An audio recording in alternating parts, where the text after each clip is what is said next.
මම නෝනා අල්ලගත්ත මේ ඇති. අල්ලෙලා මම කිඹුලත් මේ ඇතින් අල්ලගත්තා. ඊට පස්සේ කිඹුලගේ ඇහැ වුණා මට. ඇහැ මිරිකව තමයි නෝනා අතෑරි. මිස්ටර් මිසිස් විනෝදාත්මක චිත්‍රපටය දැන් දිවයින පුරා සිනමා හල්වල. ඒ චූටි රාජිරාව විදියට දැන් මම ආවේ.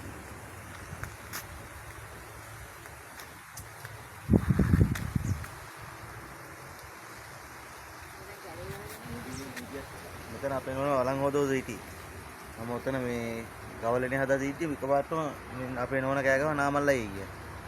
මම ඔතනින් මෙතනට යනවා කිඹුලා නෝනාගේ මේ අත අල්ලන් හිටියේ. ඒත් එක්කම නෝනා වතුරට වැටෙනත් එක්කම මමත් පැල්ලේවා මම නෝනා අල්ලගත්ත මේ ඇති. අල්ලෙලා මම කිඹුලත් මේ ඇතින් අල්ලගත්තා. ඊට පස්සේ කිඹුලගේ ඇහැ වුණා මට. ඇහැ මිරිකව තමයි නෝනා අතෑරි. ඊට මම නෝනා කොත්ත ගාලා ආයෙ මං කොට්ට වෙනවා ඌ මෙතනට වෙලා බලාගෙන හිටියා. අඩි කොච්චර විතර දිගද? අඩි 10ක් විතර දිගයි. ඔළුව එන මට බදන්න බෑ ඌගේ ඔළුව. කිඹුලක. බේරගන්න ගියාම ඇඟිලි කපුවේ. බේරගන්න ගියාම මේ ඇඟිල්ල මෙතන මේ කුරුකුලකින්ම කල්ලා ගියා මේ ඇඟිල්ල. කපුවානේ? ඔව් හැපුවා. ඉතල මම දැකලා නැහැ ඔය දැක්කම හැබැයි මේ අපේ අර පල්ලෙහාන එක්කෙනෙක් කලින් ඔයිට කලින් මේවා කරලා තිබ්බා. දැන් නම් මාස 5කට විතර ඊට ඔය ඊයේ තමයි දැක්කේ. එයාගේ තාම හොඳ නැහැ. හවස 5ට විතර.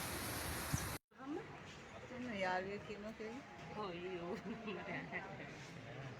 මේ අර මිස්කින් තුවාල පින්තූරේ ඉල්ල ගන්න තිබ්බේ මිස් ගහගත්ත ෆොටෝ.